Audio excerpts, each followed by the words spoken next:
तो hello student, my self Ravindra Dwivedi एक बेहतरीन क्वेश्चन लेके आया हूँ इमोशनल ईएमएफ से। ये क्वेश्चन जेई मेंस का टॉप लेवल हो सकता है या जेई एडवांस का लेवल हो सकता है। तो आप देखिए, हो सकता नहीं है, ठीक है। तो ज़रा देखिए क्वेश्चन है क्या। क्वेश्चन ये है कि इनफाइनेटली लॉन्ग वायर है, करंट आई पास हो रही है और इसके पास एक रेक्टेंगुलर लूप दे रखा है जिसकी हमने लेंथ मानी L और इसकी ब्रेथ मान ली B। वेलोसिटी वेक्टर आपका B है, इधर की डायरेक्शन में है और शुरुआत में ये t बराबर 0 पे ये वाला जो MS एंड है वो यहाँ से L डिस्टेंस पर है। तो किसी इंस्टेंट पर आपको इसमें मोशनली में बताना है कितना होगा। अगर इस वायर का resistance per unit length lambda है, लैम्डा क्या है, resistance per unit length, resistance per unit length इसका लैम्डा है। तो आपको इसमें वायर में इस लूप में करंट भी बताना है, इंड्यूस करंट भी बताना है। तो इंड्यूस करंट क्या होगा, तो चलिए इसको देखते हैं कैसे क्वेश्चन। पहले तो अगर आपको ऐसी एनालिसिस करना हो तो देखते हैं किसी इंस्टेंट में किस साइड में मोशनली आएगा, किस में नहीं आएगा। तो आप देखोगे कि एम एन साइड, ये जो साइड एम एन है इसमें और एस आर साइड में मोशनल ईएमएफ नहीं आएगा। क्यों नहीं आएगा, क्योंकि एम एन साइड में जो वेलोसिटी होगी वो हमारी कहाँ है, लेंथ के पैरेलल है। तो L is parallel to B, so motional EMF M N side में एंड एस आर साइड में 0 हो जाएगा। मोशनल ईएमएफ कितना हो जाएगा इसमें, इन दोनों साइड में मोशनल ईएमएफ की वैल्यू 0 हो जाएगी बिकॉज ऑफ पैरेलल। लेकिन आप देखोगे कि MS और NR में मोशनल ईएमएफ आएगा और मोशनल ईएमएफ आएगा, दोनों का सेंस सेम रहेगा। ये वाला भी एंड इस डायरेक्शन में जा रहा है, ये वाला भी जा रहा है, तो ये वाला पॉजिटिव टर्मिनल बनेगा। इसकी कारण जो मैग्नेटिक फील्ड होगी वो going into the plane of the paper होगी। और जैसे जैसे ये वायर आगे बढ़ता जाएगा मैग्नेटिक फील्ड चेंज होती जा रही है डिस्टेंस के साथ साथ।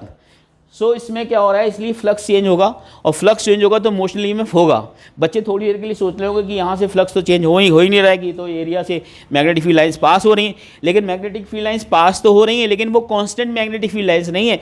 जैसे वायर दूर होता जाएगा मैग्नेटिक फील्ड लाइंस की स्ट्रेंथ कम होती जाएगी, मोशनल ईएमएफ चेंज हो, मोशनल ईएमएफ आएगा क्योंकि फ्लक्स चेंज हो रहा है। अंडरस्टूड।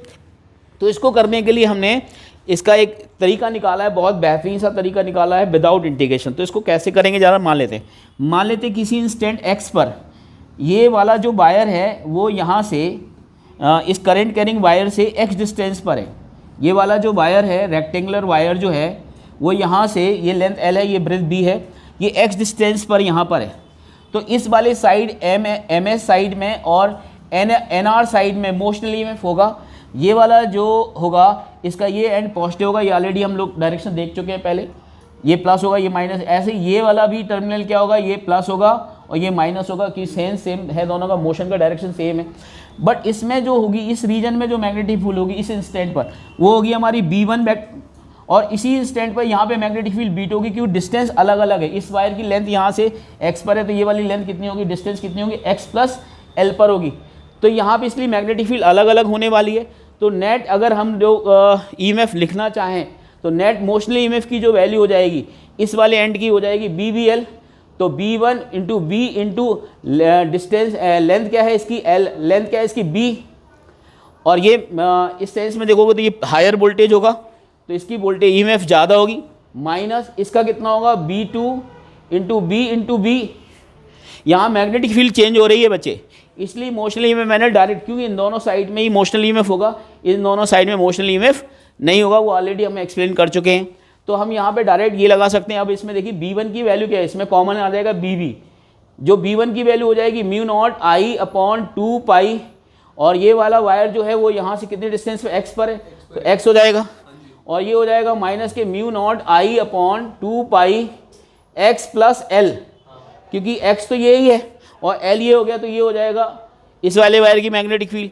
अब अगर हमें मोशनल ईएमएफ वैल्यू लिखना है तो हम इसको और भी सिंप्लीफाई कर सकते हैं, म्यू नॉट IB अपॉन 2 पाई को बाहर ले सकते हैं। ये क्या होगा 1 अपॉन x, ये क्या होगा माइनस के 1 अपॉन x प्लस L। तो इसको हम फर्दर सिंप्लीफाई करेंगे या ऐसे ही छोड़ सकते हैं। तो ये मोशनल ईएमएफ हो गया बच्चे। और यहाँ पे x की जो वैल्यू बनेगी, x की वैल्यू बन जाएगी यहाँ से L प्लस BT, क्या बनेगी L प्लस BT बनेगी। t बराबर 0 पे ऑलरेडी अगर हम t बराबर 0 रखेंगे तो x की वैल्यू क्या दिखेगी L, वो हमको सेटिस्फाई भी कर रही है। t बराबर 0 इसमें पुट करो तो x की वैल्यू क्या होगी L, और किसी टाइम t पे x की वैल्यू क्या होगी L प्लस BT क्या होगी।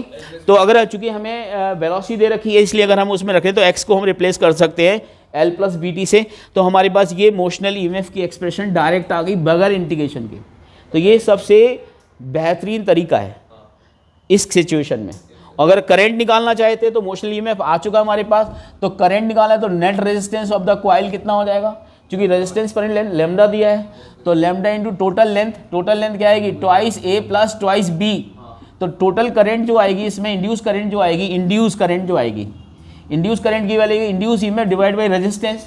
अब इंड्यूस ईएमएफ आपके पास है mu not I B B upon 2 पाई। मैंने सिंप्लीफाई नहीं किया, आप चाहे तो सिंप्लीफाई भी कर सकते हैं, x into x plus L, और ये कितना बन जाएगा, ऊपर एल बन जाएगा, अपॉन रेजिस्टेंस होगा लेमडा इंटू कितना हो जाएगा, ट्वाइस ए प्लस बी।